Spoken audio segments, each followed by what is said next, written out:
In this session, we will discuss about fugitive economic offenders at 2018. Fugitive economic offenders Act 2018 are law designed to deter individuals from evading Indian law by living outside the country. India में economic offence करने वाले लोग और Indian law से बचने के लिए other countries में सेटल होने वाले लोगों के लिए fugitive economic offenders act 2018 India में इनेक्ट किया गया। की features of fugitive economic offenders act 2018। Definition of a fugitive economic offender. इस एक्ट के अंदर फ्यूजिटिव इकोनॉमिक ऑफेंडर को डिफाइन किया गया है। Someone against whom an arrest warrant has been issued for specified offences involving rupees 100 crore or more and who has left India or refused to return to avoid prosecution। कोई भी ऐसा person जिसने India में 100 करोड़ और more than 100 crore से related offence किया है, Indian law से अपने आप को इवेड करने के लिए वो अदर कंट्री में सेटल हो गया है, देन उसके अगेंस्ट इंडिया में अरेस्ट वारंट रिलीज किया जाता है। इस टाइप का पर्सन फ्यूजिटिव इकोनॉमिक ऑफेंडर्स होता है।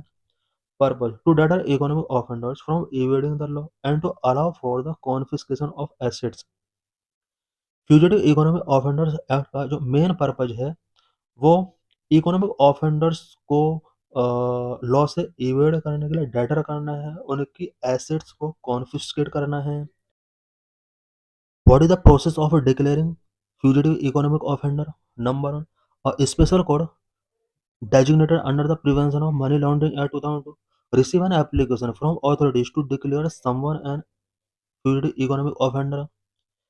सबसे पहले अथॉरिटीज के द्वारा किसी पर्सन को फ्यूजिटिव इकोनॉमिक ऑफेंडर डिक्लेयर करने के लिए एक स्पेशल कोड को एप्लीकेशन गिवन की जाती है।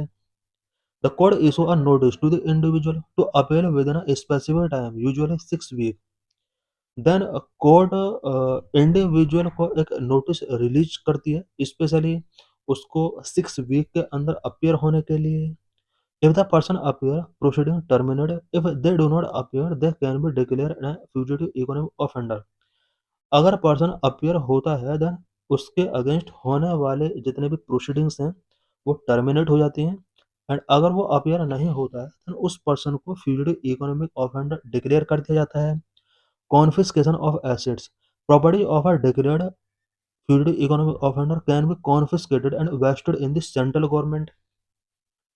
फ्यूजिटिव इकोनॉमिक ऑफेंडर की जो भी प्रॉपर्टीज होती हैं उन्हें कॉन्फिस्केट कर लिया जाता है और सेंट्रल गवर्नमेंट का अंडर वेस्टेड कर दिया जाता है। Attachment of property. Authorities can provisionally attach property of an accused while the application is pending in court. Bar on civil claim. A declared fugitive economic offender can be barred from filing or defending any civil claim in any court or tribunal. Appeal. Appeals against special court order can be filed in the High Court within 30 days. This is graphical representation of extradition request made by India।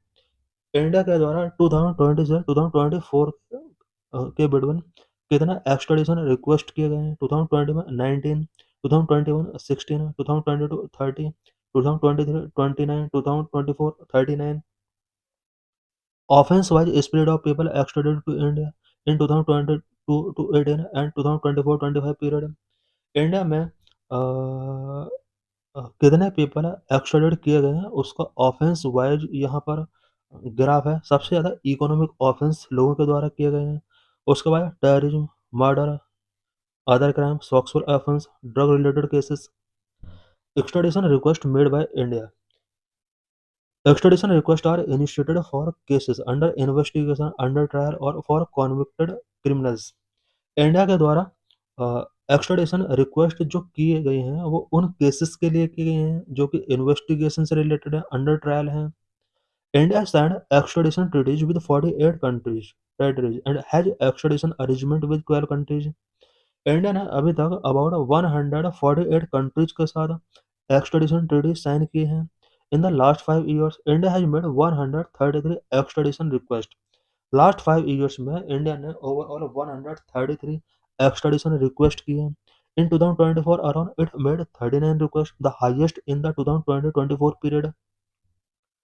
An analysis of persons extradited or deported by foreign government to India since 2002 show that 35% of them were sent back for economic offenses such as financial fraud, cheating, and forgery.